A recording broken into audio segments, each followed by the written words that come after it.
The holidays mean more travel, more shopping, more time online, and more personal info in more places that could expose you more to identity theft. But LifeLock monitors millions of data points per second. If your identity is stolen, our US-based restoration specialists will fix it, guaranteed, or your money back. Don't face drained accounts, fraudulent loans, or financial losses alone. Get more holiday fun and less holiday worry with LifeLock. Save up to 40% your first year. Visit lifelock.com/podcast. Terms apply. Oh, Hilton stay, your beds are soft and cozy. No lumpy couch, no stiff futon, no shower line at crack of dawn. Oh, Hilton stay, a holiday you're saving. When you want holiday comfort you can count on, it matters where you stay. This season, enjoy spacious, comfortable rooms and friendly service when you book with Hilton instead. Hilton for the stay.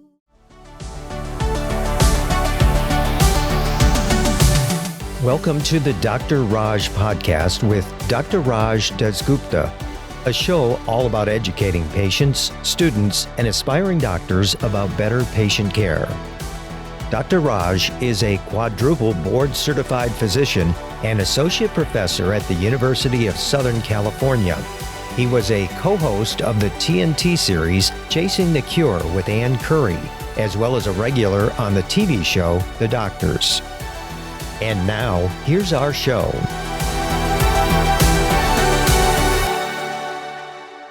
Hi, and welcome to the Dr. Raj podcast. And what is this a podcast of?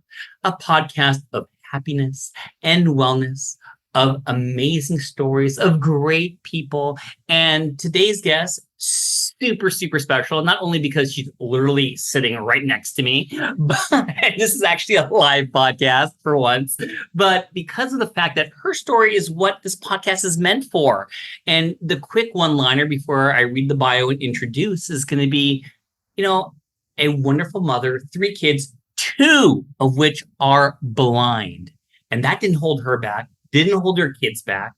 Kids are super awesome and successful. She's an advocate. She has embraced this and is helping others. So, that's enough of that. Let me just kind of read a bio so I can introduce you to my guest.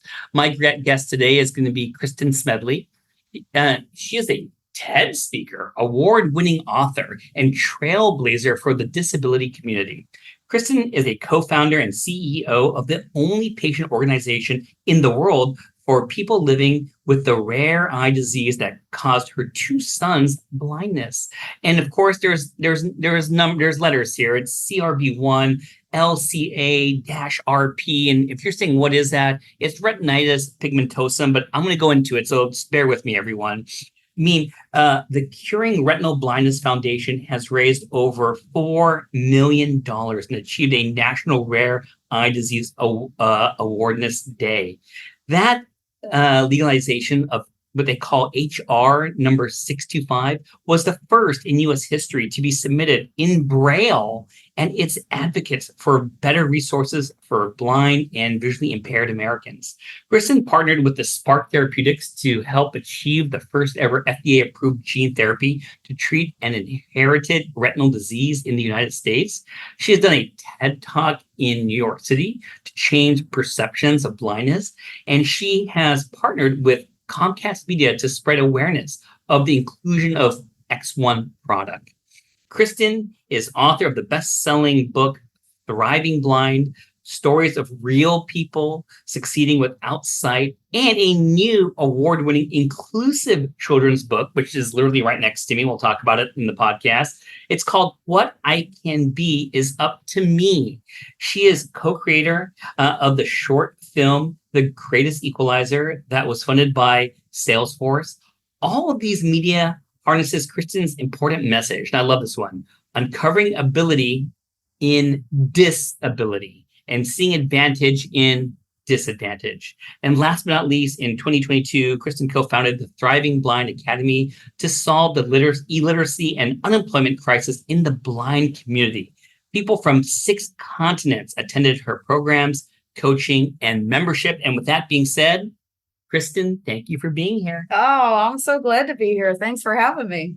Of course. I love this Marriott that we're talking in, but they're parking.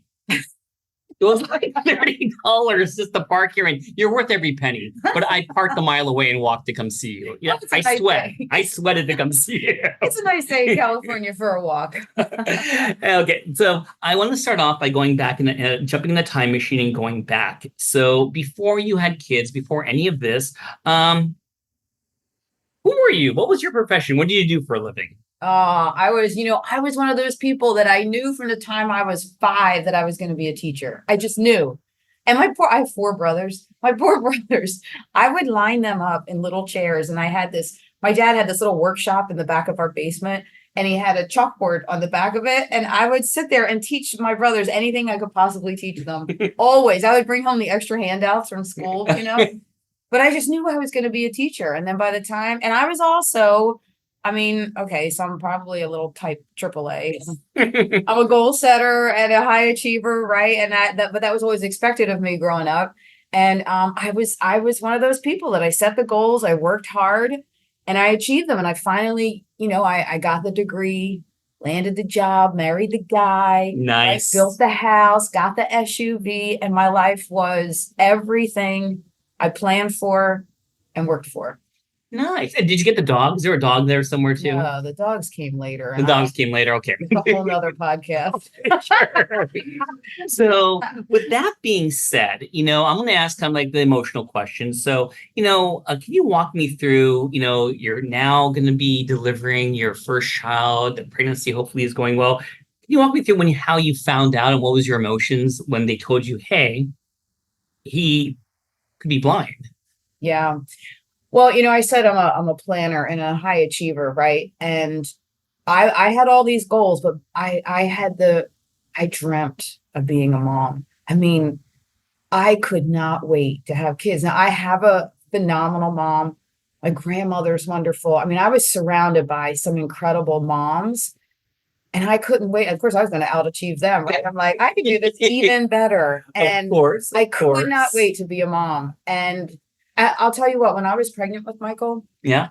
I was at a think tank for the Department of Education in between after I was teaching for a while. I was so happily pregnant.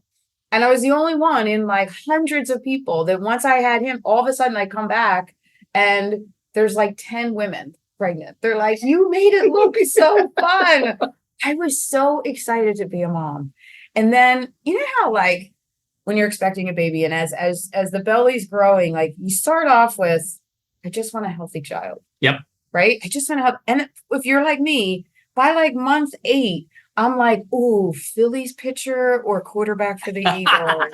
Right. And it's Totally. And you're sitting there envisioning, and like when you meet him when he's born, and I'm like, I all the scenes of his life are playing in my mind, right? Like, on a baseball field, his prom, his wedding, right?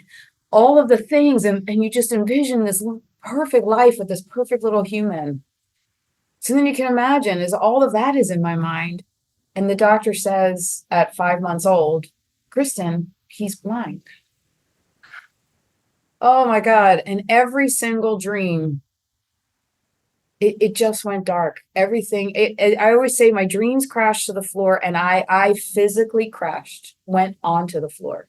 So did you know during the pregnancy that this was going to happen, that he carried the gene? No, this is afterwards. This is afterwards. He was during a well-check visit, something like that? No, he had all his well-checked visits, and he was the healthiest baby and the happiest baby. And then all of a sudden at around 4 months, just after 4 months, I noticed that when I would lay him down on his back, his eyes would start to shake and swirl. Oh. Only when he laid down on his back. Oh. Okay. So, and at the time I was debating whether to go back to work or not. And I was kind of doing like a part-time, and a friend of mine was watching him up down the street from me. Yeah. She's a nurse. Sure. And I said, does that seem weird? Did you notice it? And she's like, I noticed it today. Take him to the pediatrician right now. And I went, they saw me right away. And then the pediatrician looked at me, and she's looking at Michael, and she said, is there anyone that can meet you at Edward Hospital? We were in Chicago at the time. And I said, at the hospital here. everyone thought it was a brain tumor because it seemed positional, that he would lay back. Okay. So they thought there was pressure somewhere. Sure. So we spent 48 hours in the hospital, every possible test. The brain tumor one came back negative, and they didn't tell us that they were assembling a cancer team. They suspected cancer. Sure. And then everything came back negative. So that kind of puts some perspective on, okay, it's just blindness. When we found out he was blind, he was going to be healthy and he was going to be here. But then it was like, I didn't know anyone that was blind. No. You know what I knew about blindness? I knew Little House on the Prairie, the daughter, the kid Mary, right? Yes. She was blind. And what do we know about from television? We knew that it was so sad. They shipped her off to the school for the blind, and then the place burned down. Remember that episode? I'm glad I don't.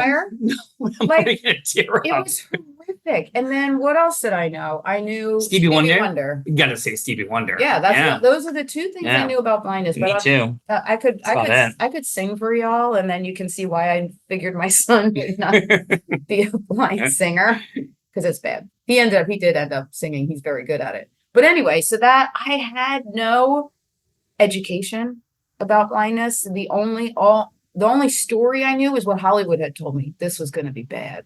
Oh man. Now I'm going to interject and do a little medical here, because we're calling it blindness. Yes. And I know people are going to think there's many ways to be blind. So this is retinitis pigmentosum. And the retina, for those who don't know, is a layer back of the eye. It connects with the optic nerve and it sends signals to the brain. And you have cells in the retina. They are called rods and cones. My medical students are like salivating right now. And like, here's a little pearl. Cones begin with the letter C. C is in the center of the eye. They're for color. Rods are in the periphery of the eye, and they're more for like lightness and darkness, like when you go into a theater. And so retinitis pigmentosum is actually the most common inherited genetic disorder for blindness, but your sons have actually the most severe type, which is called Leibler's congenital amaurosis, LCA, which is associated with a gene called CRB1. Right. Did I say that correctly? Absolutely. Thank you. Yeah. When did you know with your first son that was the diagnosis? I have to say it's not a tumor, you know what I mean? But when did they, that was a bad Arnold Schwarzenegger, I'm sorry. But when did they find out it was this specific gene and this was a diagnosis? They gave us a diagnosis. It was Children's Hospital, Philadelphia, when Michael was 5 months. That was back in 2000. He was born. And then they said there was one person in the world that we should see back then. And she happened to be at Wilmer in Baltimore. Okay. And they called. And we literally, like, the next day we're in the car and went down to Wilmer at Johns Hopkins and saw Irene Malmany, who I'm actually going to see again next week. I'll tell you, I'll as we tell the story, I'll tell you why Irene, she was pivotal. So remember I said I didn't know anyone that was blind. I had no idea what to expect. And this is still happening today. This is what frustrates me. This is 24 years ago. And the doctor at Children's Hospital said, I don't know what to tell you. Because my first question was, how blind? Like, I didn't understand. Yeah, on the scale of blind, I agree with you. Like, he totally was like, blind. he's blind person. Yeah. And then I thought, what can I relate this to? When you're learning something new, and what do you already know? Recalling your knowledge. And I go, well, will he play baseball? Can you imagine the stories that doctor tells now on podcasts? Yeah. Like, want to hear the dumbest question I was ever asked by a patient's mom? But I'm like, is he so blind he's not going to play baseball? And the doctor was like, he's not going to play baseball. And I'm like, will he drive? And he said no. And I'm like, well, what is he going to do? Like, what are we looking at here? And he said, I don't know. And I don't know what to tell you, but good luck.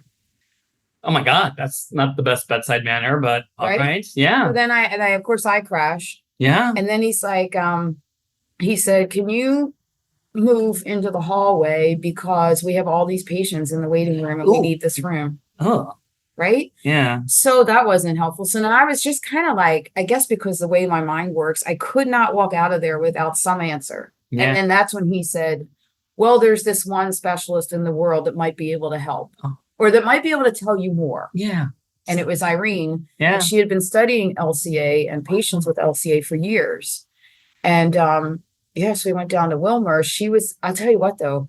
Yeah. See, it's fun to talk to a doctor because you really get this stuff. You really Okay. totally get this stuff. Yeah. So you know how we're in the Yeah. patient room, right? And you know how the thing is on the outside of the door or whatever with the chart. Oh, the Snellen eye chart with the big Yeah. E and all that kind No, of stuff. the thing that you have like the patient's chart. Oh, yeah. Right? Okay. So you yeah. grab that, you come you're going in. old school on me a little bit. Oh, that's right. You have like Old school. electronics. Yeah, stuff now. electronics now. But So I got she you. grabs the thing and Yeah. she opens the door and she's looking at his paperwork. Okay. And she's looking at the way that Michael is interacting with me and doing some things. And then she goes back out in the hallway and she says to her staff, "This is the wrong paperwork. I need the paperwork for Michael." Yeah. And they're like, "No." And I said, This is Michael. And I'm Yeah. looking at it. Yeah. And she said, "This kid is not laborers." Oh. Because of how he was interacting and all of she's like, "He has too much vision for laborers." Okay. Right? Sure, yeah. So I'm like, "Oh, well, that was good." Yeah. It turns out now Michael, fast forward a couple years when he went to preschool, he went to a preschool where they had 5 kids Yeah. with IEPs, an Yeah. individualized education program or plan, and 10 regular kids that didn't have special needs. And they loved inclusion from the beginning. It was really cool. But to get into that school, it was cutthroat, right? But it was a lottery, but the kids with an IEP that had special needs got in no problem. Michael started there. At the end of the week, they called me in and said I was faking his blindness because I wanted him in the school. Oh. But I tell you that Yeah. because that's how well Mm-hmm. Michael, just from birth, he just uses everything else. I mean, when I thought that he was looking at me and understanding visually, Mm-hmm. he was listening, he was feeling, Yeah. he was doing all the other things that because he didn't have vision. To this day, he does that. So they thought he was sighted in preschool because he would get people. He still does it. When he enters a room, he has a way about doing, I don't even know how he does it, but he gets you talking.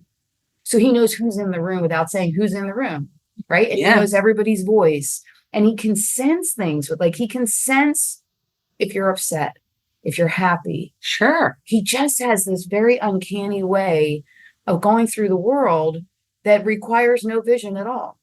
You know, the way you describe him, it's almost like you're describing a superhero, which he is. And for my geeky comic book people that listen to this podcast, Daredevil. He was this comic book hero who had no sight, but all his other senses just kind of amplified. Yeah. And it sounds like Michael. It's amazing. And Michael, the way Michael described Yeah. it is, he said, "Mom, I don't have heightened senses." He said, "I just have focus, and sighted people don't focus on everything else that you have." Wow. I'm Wild, loving this. right? Yeah, no, this is wild. Okay. Because I want to make sure, I could talk about this all day, but I want to make sure we talk about the second pregnancy. Yeah. So fast forward, you met the perfect doctor to tell you what this is. And we do know there's a genetic inheritance pattern. It's autosomal recessive. So everyone out there, that means that in order to pass the gene to your sibling, your son, daughter, mom's got to have it, dad's got to have it. Yeah. So when you decided, hey, I'm going to have kid number 2 with all the stuff you've been through, how was that thought process, knowing that there is a chance that your second child may have it and he did end up having it? How was that? Well, I'll tell you what, if I were to write my memoir, right, it would probably be called Delirious Optimist. Which is kind of cool. Because Yeah. people always say to me, "How can you be so optimistic?" But I will say, my parents are absolutely incredible. And my father grew up in the worst neighborhood in Philadelphia at the time. Horrible neighborhood. He was homeless by the time he was like 14, didn't even get to finish high school. He was just trying to stay alive, right? Gets shipped off to the Vietnam War, comes back to a country that hated him for the fact that they made him go, right?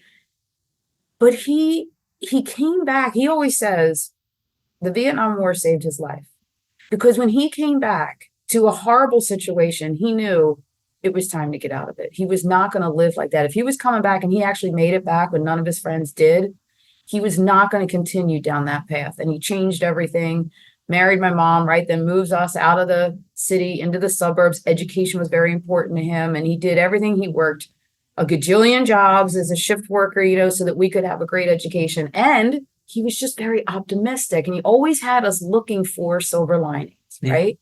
So I tell you that to say, when they told us that, they said it's a 25% chance with each pregnancy. Okay. So first Kristin heard, oh, 25% chance I already had the one, 1 in 4. No, it's with each pregnancy. So Delirious Optimist said, 75% is huge. Come on. Lightning doesn't strike me twice. I've got a good life. I wrote that here. Do you think lightning can strike twice? I'm like, there's no way. Yeah. And I was also so you were thinking like that. Okay. I was raised in such faith, and I was like, even though I was so angry about this, but I'm like, there's no way a God would do this twice. I was saying the same thing. No way. So I will say though, when you notice my boys are 3.5 years apart, it took me 3 years of, I'm kind of a research nerd too. So I started asking people that were an only child, because like I said, I have 4 brothers. My first cousins that we were all best friends with, there's 9 of them in that family. Like our family was huge. And we had, in the summers, my mom would open the door at 10 o'clock in the morning. I was outside with all the kids until 10 o'clock at night, or the lights came on, right? There was just always kids around. I couldn't fathom an only child. How bored would that kid be, right? Yeah. So I talked to a lot of people that were an only child, got the pros and cons, made my list, and then at the end of the day, I was like, I think it would be harder for me to raise an only child than to raise a second child that was blind. So I went for it. Plus, I also thought 75% was pretty huge. Yeah. So, I went for it. And then it was when I was 8.5 months pregnant with my second that math major in college, Kristin, showed up one morning and was like, oh my God, 25% is a really big chance. Like this one could be affected. Yeah. And it was my ugliest of ugly days that I was scared out of my mind that morning. I thought, how can I possibly do this twice? Yeah. And I don't know if you want to get into it yet about what changed my whole thought process on this blindness thing. You know what? Let's close loop, because next thing you know, I'm going to talk about your book, your movie. I want to hear it. Okay. So let's do that. Okay. Because I want to hear it. Well, that morning, I will say I did not start this journey well.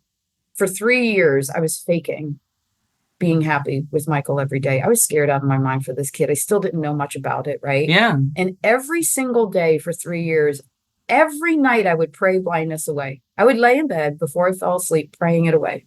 And every morning I was pissed off because it was still there. That went on for 3 years. Now, I'm going to interrupt, because what we have in common, because you said that in your TED Talk, because I watched it. My son has autism, and I got your back. You know what I mean? I would literally pray that you just take this autism away, and it doesn't go away. Yeah. It has it there.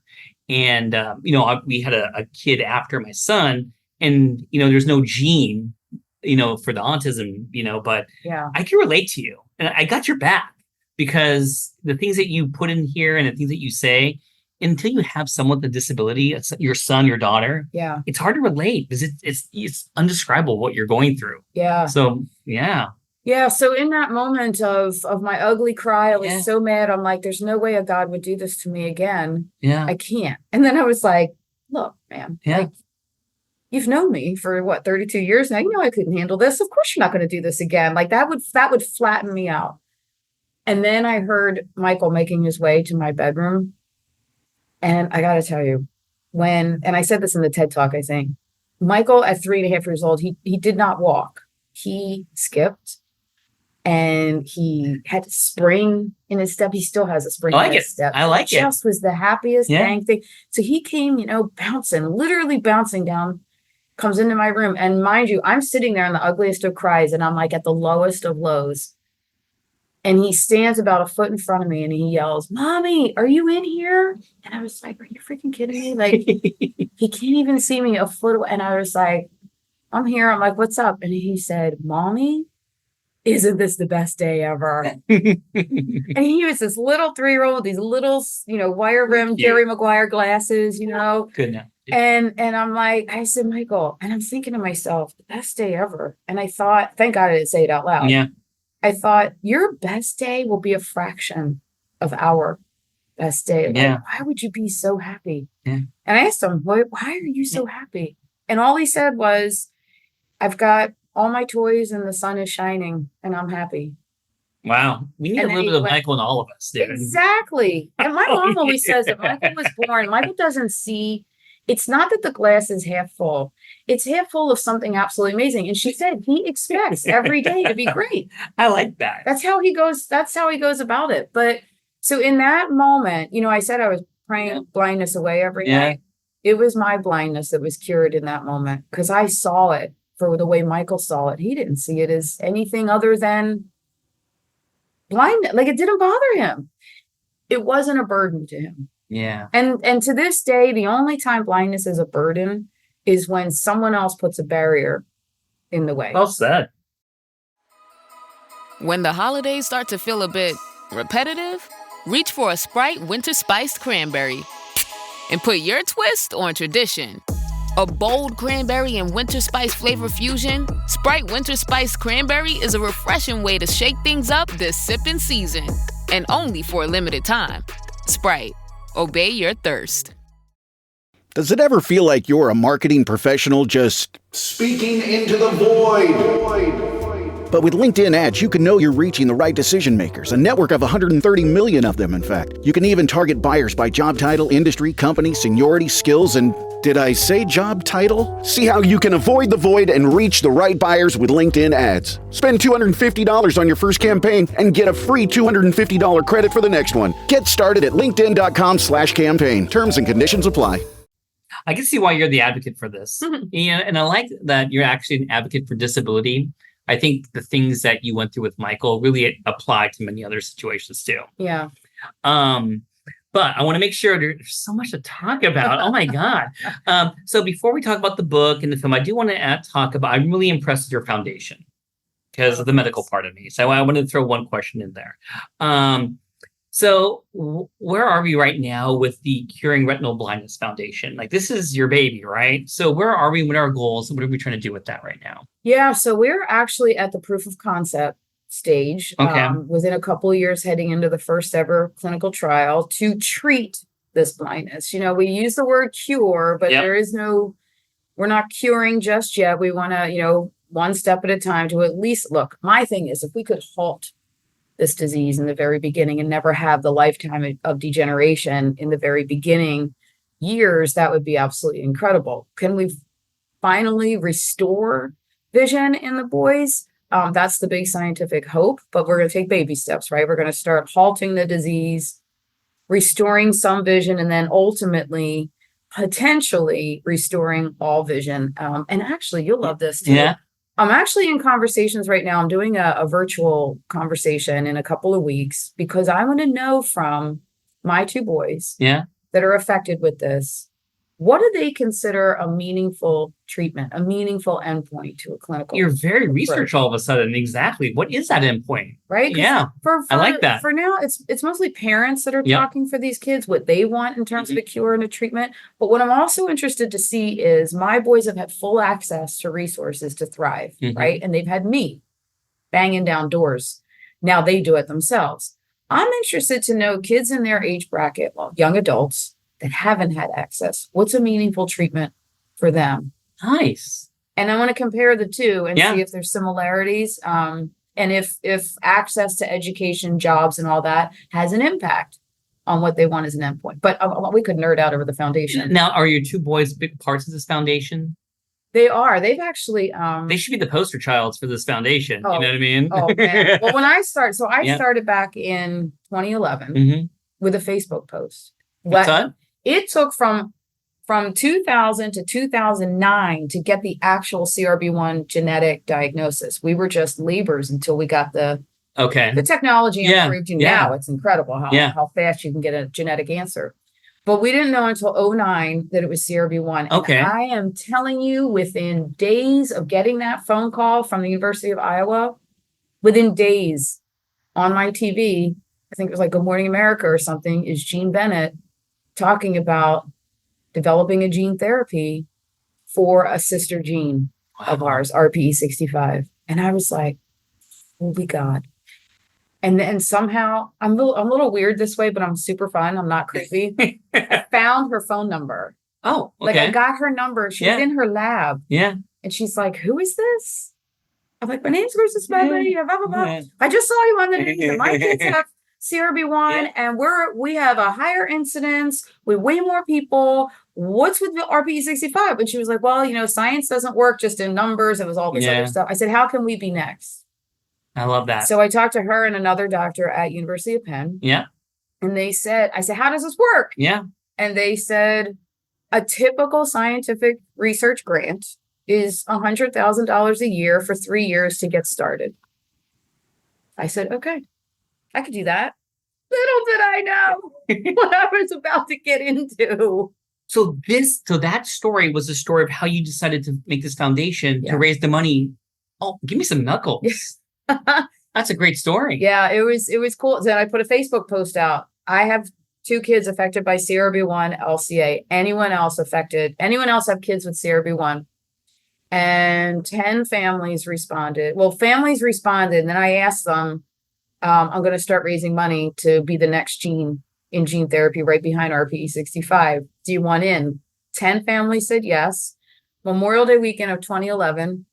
Typically in Philly, we all go to the Jersey Shore for Memorial Day weekend. Okay. I stayed home. I sat on my couch with my laptop and I put crb1.org up, bought the URL, created this little website with 10 family stories and a donate button. And then within 6 years, 12 people in the world were invited to the FDA to testify for the first ever gene therapy for RPE65. Sure. And I was one of the 12. Wow. That wild. Oh, no, it is. And, being a bad host, I didn't even get the chance to answer the last question because I'm thinking while I'm talking to you. So when your second child came out, and what's his name? Mitchell.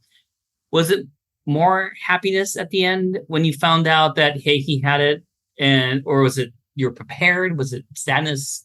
Personified? That's such a good question. It's such a good question because lightning did strike twice. And remember, I had that pivotal moment with Michael where I saw it completely different. Yes. But to be perfectly honest, hearing that diagnosis again, 4 months old again, it was another sucker punch to my heart. Oh. But this time I had what I didn't have when Michael was diagnosed. And that was the role model. That was the story, the person, the thing that I needed to say, oh my God, this sucks, but it's going to be okay. Because I saw Michael every day. He was happy as could be, But I will say it was probably about 2 or 3 weeks that I was back on that couch. One day I was just so sad. And Michael came, he was such a great little kid. He came over and he's like, Mommy, you seem like you're really sad. And I said, oh my God. I said, I am, Michael. I'm just taking a day to sit here and feel sad. And he goes, hold on.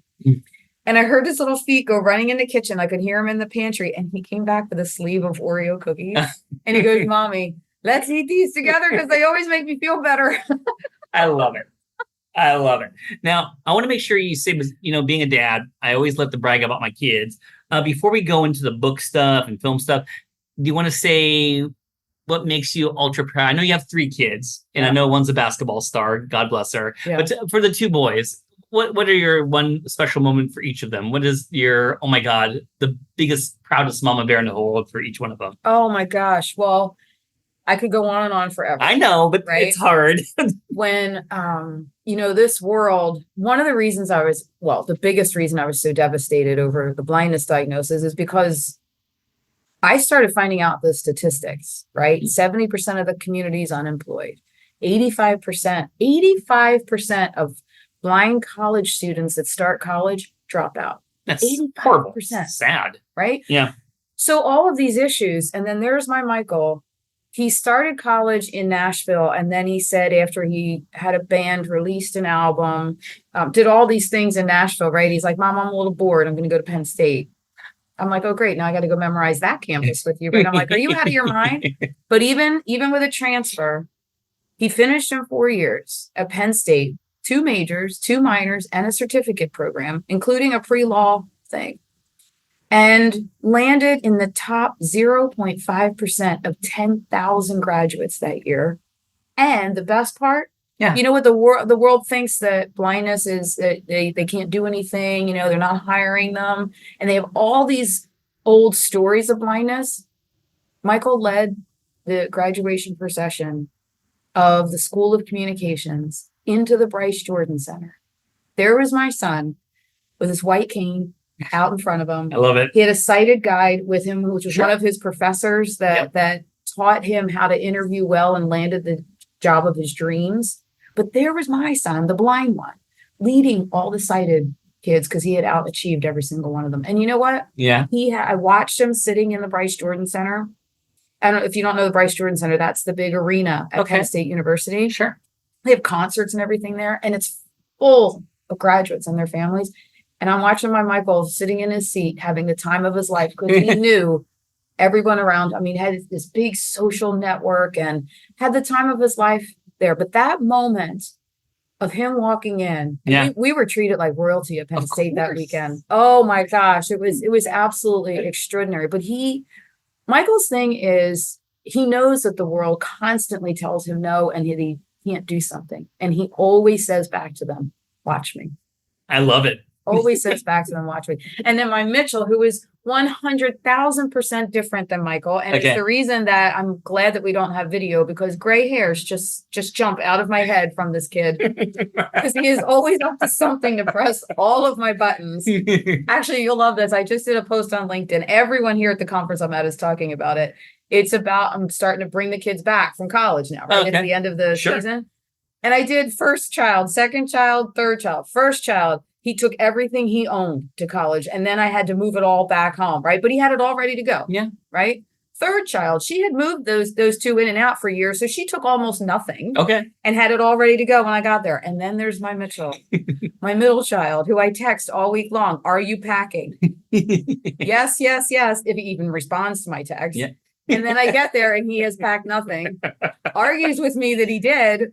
But I'll tell you what, he puts on a killer playlist, Yeah. tells me the funniest stories. And before I know it, 5 hours later, I have packed everything. Oh, that's so funny. And he did that Jedi mind tricks with you. He's so funny. But he's actually on he just was elected president of his radio station at his university. Nice. He's got a country music show that is absolutely fantastic. Okay. And he's got sports radio shows where he is brilliant as he breaks down all the different sports. Oh, nice. And he's a football sideline reporter at the football game. Cool. It is so awesome to hear him. He's like,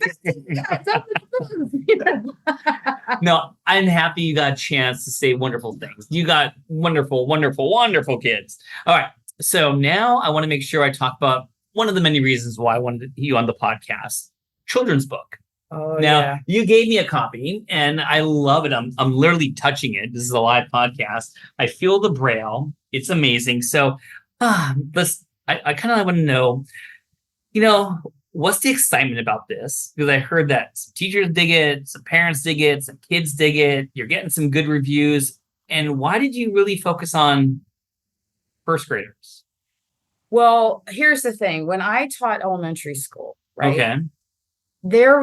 Books are just so exciting, right? And then you can teach so much with a book. The story is exciting. I love to teach with chicka chicka boom boom and going on a bear hunt, right? Yeah. Exciting and repetitive and some silly stuff and super fun. But also, so I loved teaching books in first grade because those kids just get so into everything. But also this is geared for first graders, 6-year-olds, because when Michael was 6 years old, he got to meet Eric Weihenmayer, who had just summited Mount Everest, and Eric is totally blind. Oh, He has now gone on to do all 7 summits, wow. kayak the Grand Canyon. He was just on a show with, I think it was the Discovery Channel. We'll have to fact check me on that one. But he was on a show No with problem. Will Smith, and they went to a volcano. You're kidding me. Yeah, like Look at that Eric's guy done go, all this man. crazy stuff, right? But Michael met him when Michael was 6 years old because Okay. he was just received a Man of the Year award in Philadelphia Yeah. for being such a role model for the blind. And I watched that moment of Michael meeting. He hadn't met a blind person yet, right?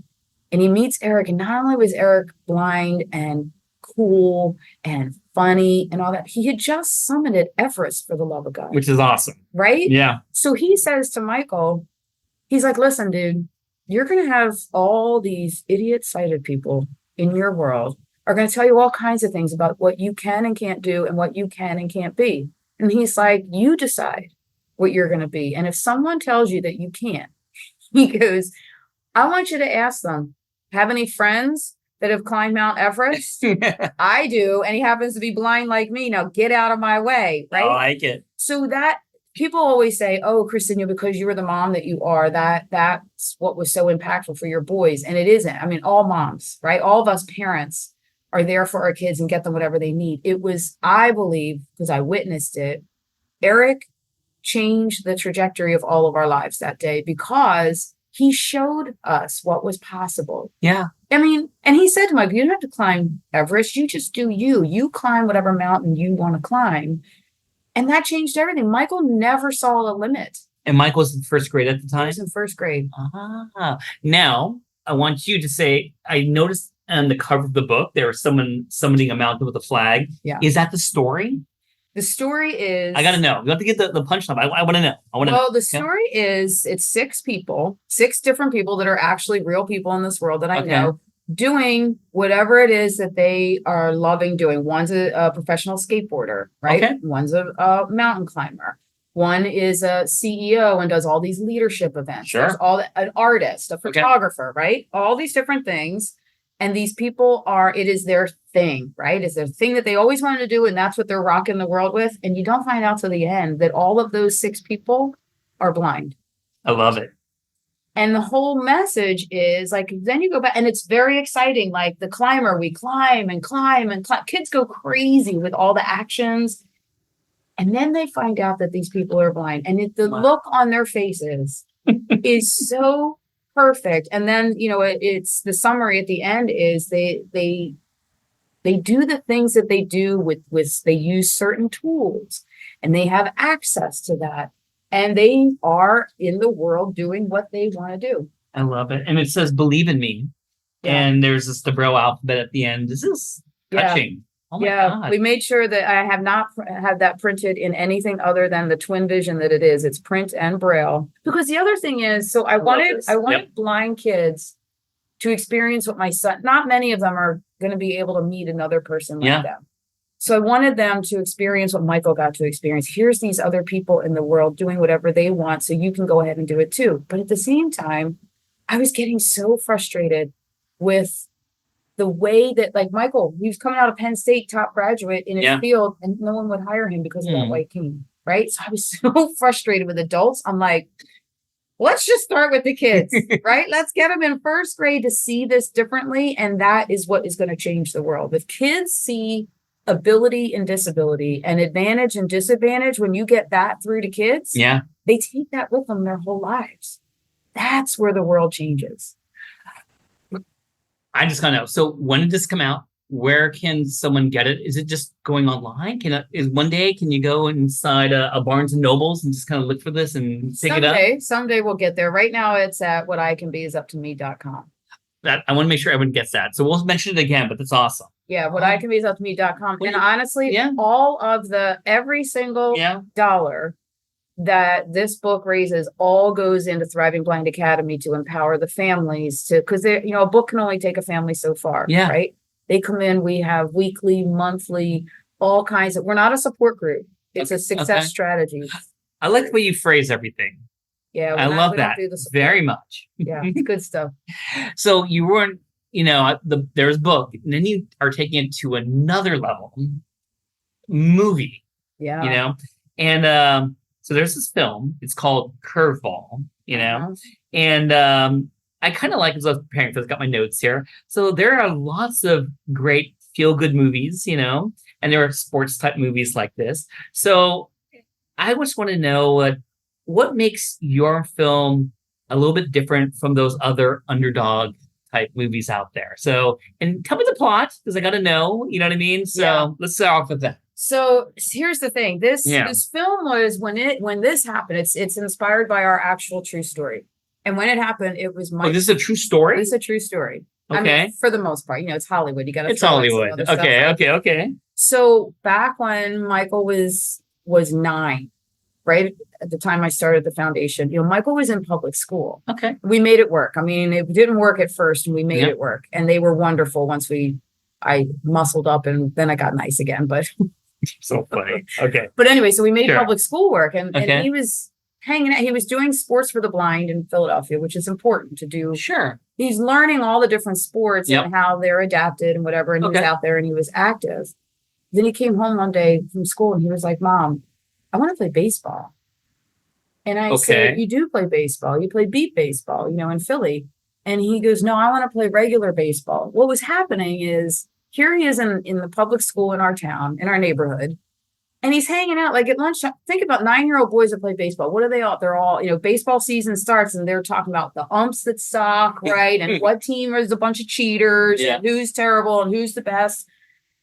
And it was the one thing that he wasn't included in. It was the one thing he was on the sidelines. He wanted to play baseball. And I mean, he was in wrestling. He was in some other sports and swimming and all that. But baseball, he was like, I want in. Yeah.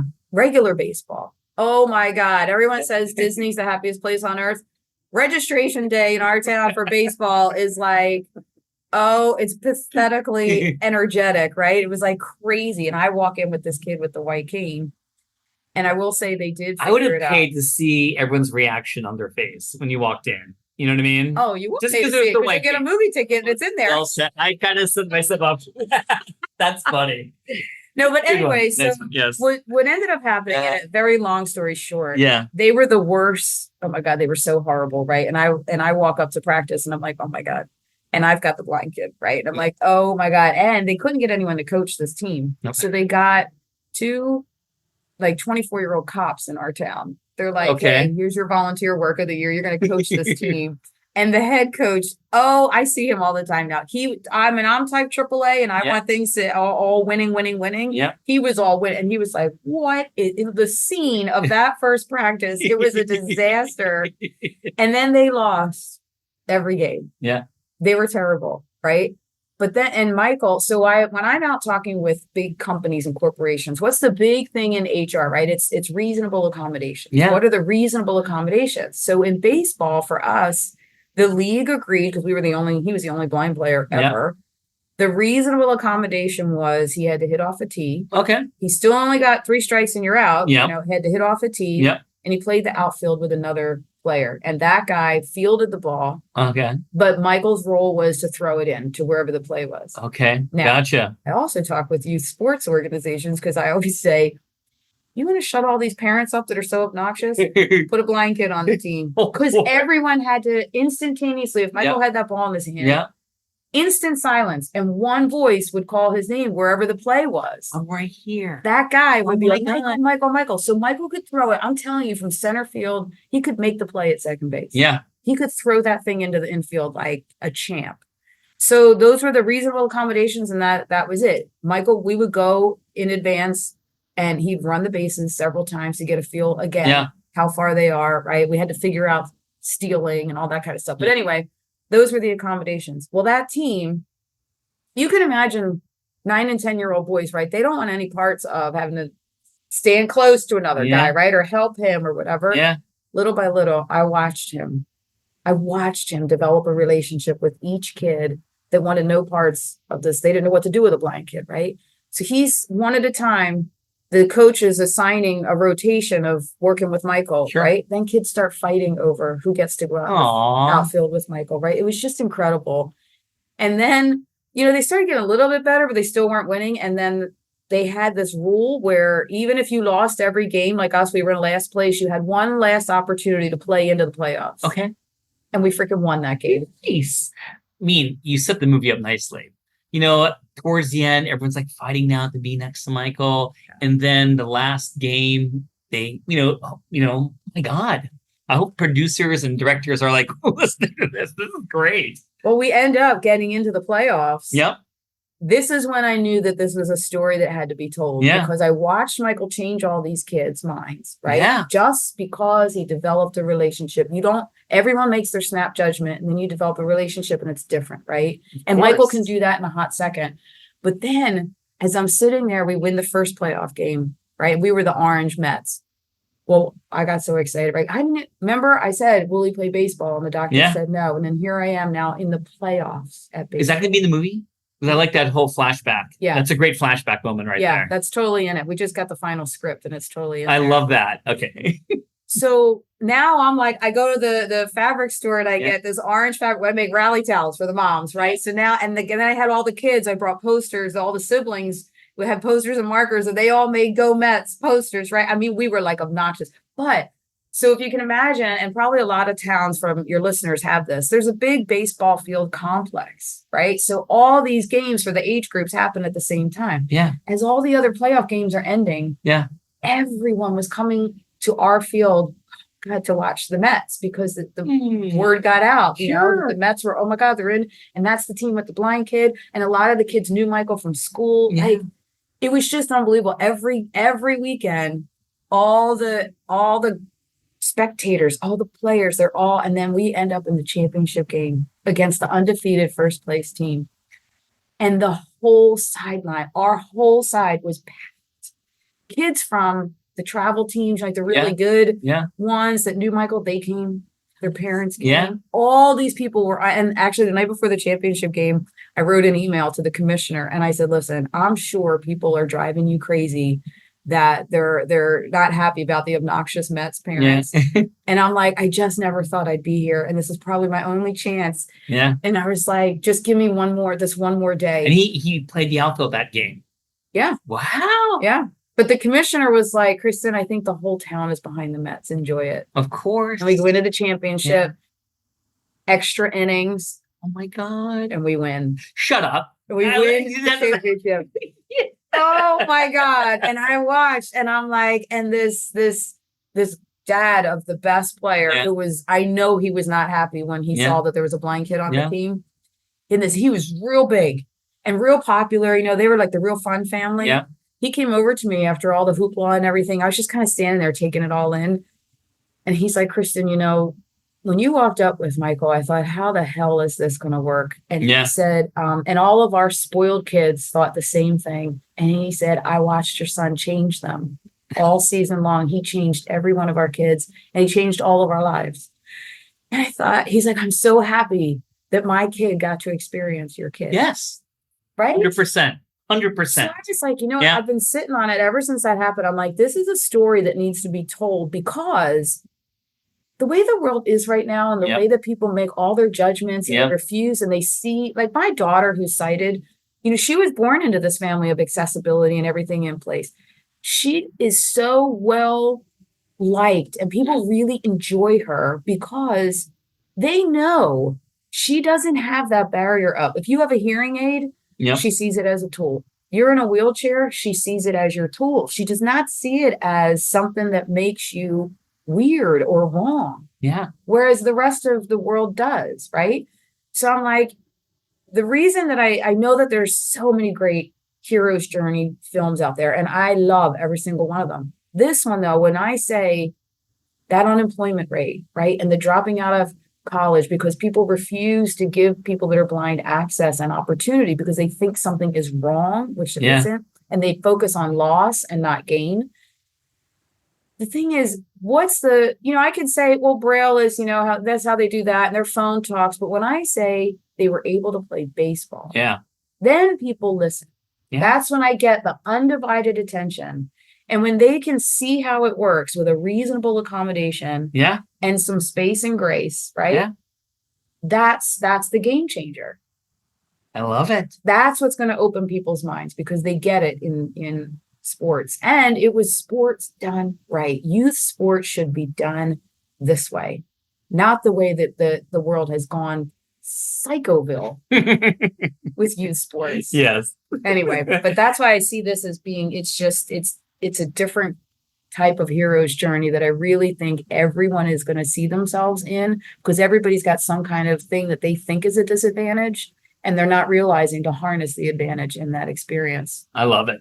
Okay, 2 more questions and then you survive. So this one's kind of a tough one because you are in so many different things. So I'm sorry that the question is so general, but what are going to be your main goals going forward? And I know that it's so broad, and I was going to say, maybe just within the next 10 years, what do you want to do with all the things you have your hands in? What's going to be in that priority list of importance? Well, honestly, it's the children's book and the film that's where I see I've poured everything into these, and I am so proud of a lot of the work that I've done. But these two things in particular are going to be the game changers that the world needs to start seeing disability differently. And like I said, with the kids, with that book, starting them at 6 and having them experience that, and that's going to change their perspective and impact the rest of their lives. Same thing with the film. And then imagine so we just got the script finalized. Now we're going into fundraising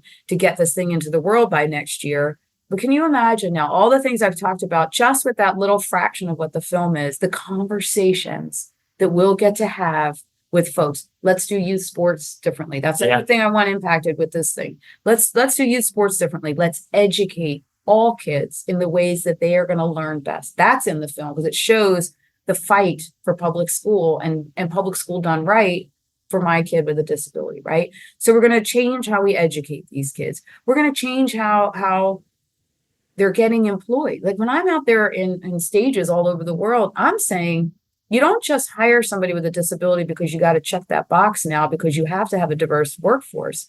You're actually getting a better employee. When all things are equal, that's what my short film was. When accessibility is there and all things are equal and the talent is equal, a person with a lived experience of disability will outperform everyone else 100 times over. They just have a different way of looking at stuff. Yeah. So anyway, that's a long answer to your. I love it. I see these two as a vehicle for the biggest change. Well, here's a short answer before I give you my thank you, which is, how do they find you? So give me some websites, give me some social media things that we'll put them all in the show notes, but what's the easiest way if they want to get involved with anything that you do? So KristinSmedley.com is where everything is housed. All my social media is there. The books are there, the film, everything. And it's Kristin with an IN, but I know y'all are going to forget that. So I did buy Kristin with an EN, Smedley.com too. I love it. Well, let me just say this. And, of all the podcasts I've done, this is live with you right next to me. So much fun. I was almost going to tear up a little bit. You are a wonderful person, mom. You are exactly how I imagined you to be, which is full of life and positivity. You're all 3 kids are so lucky to have you. And I mean that. Oh, thank you. I'm lucky to have them. And thank you for being on my podcast. Thank you. Thanks for doing this in person. This is so California cool. You're welcome. And everyone, thanks for listening to this podcast. I hope you enjoyed this journey and this conversation. And I'll see you again on our next podcast coming soon. Thanks for listening. This has been a production of Ars Longa Media. Our producers are Madison Linden and Chris Brightigan. Our executive producer is Dr. Patrick Beeman. This podcast is for educational purposes only and not intended for medical advice. Ars Longa, Vita Brevis.